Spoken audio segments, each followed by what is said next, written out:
কি দেখলাম আমি এটা, মানে খাদান সিনেমা দেখলাম না ভাই, কোনো সাউথের বড় বাজেটের কোনো সিনেমা দেখলাম, আমার মাথায় ঢুকছে না। বাংলাতেও যে এরকম 6-7 কোটি টাকার মধ্যে এরকম একটা ধরনের, এরকম একটা লেভেলের সিনেমা বানানো যায়, এটা সুপারস্টার দেব না থাকলে বুঝতে পারতে না কেউ।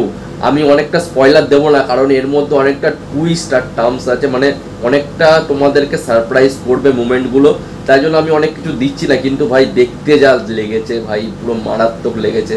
আর সত্যি বলছি, এই সিনেমাটা তোমাদেরকে অবশ্যই একবার হলো দেখা উচিত, দেখে জাজ করা উচিত। সোশ্যাল মিডিয়াতে বসে থেকে জাজ করা উচিত না।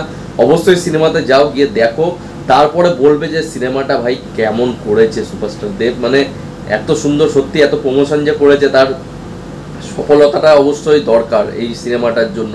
তাহলে এরকম ধরনের গল্পের সিনেমা আর এরকম ধরনের অ্যাকশন সিনেমা আমরা দেখতে পারবো। ঠিক আছে, তা তোমরা অবশ্যই সিনেমাটাকে গিয়ে দেখো। ঠিক আছে, আমি তো দেখে নিয়েছি ভাই, মারাত্মক লেভেলের রয়েছে, পুরো মারাত্মক লেভেলের। আর ভাই গান, 8টা গান আছে, কিছু করার নেই। ঠিক আছে, একটু গান শুনতে হবে, যদিও বা সব বেশিরভাগ গানই সুপারহিট। আর ভাই রাধারানী গানটা ভাই জাস্ট অসাম, রাধারানী গানটা ছিল। ঠিক আছে, তোমরা যখন সিনেমাতে শুনবে তখন ভাই বুঝতে পারবে। ঠিক আছে, আমি বেশি স্পয়লার দেবো না এখানে, কিন্তু এতটুকু বলতে পারি যে ভাই দেব কিছু একটা করে দেখিয়েছে ভাই, যে হ্যাঁ এরকমও গল্প হতে পারে বাংলা সিনেমাতে। ভাই ফাটিয়ে দিয়েছে পুরো। অবশ্যই তোমরা গিয়ে দেখো তাড়াতাড়ি করে সিনেমাটা।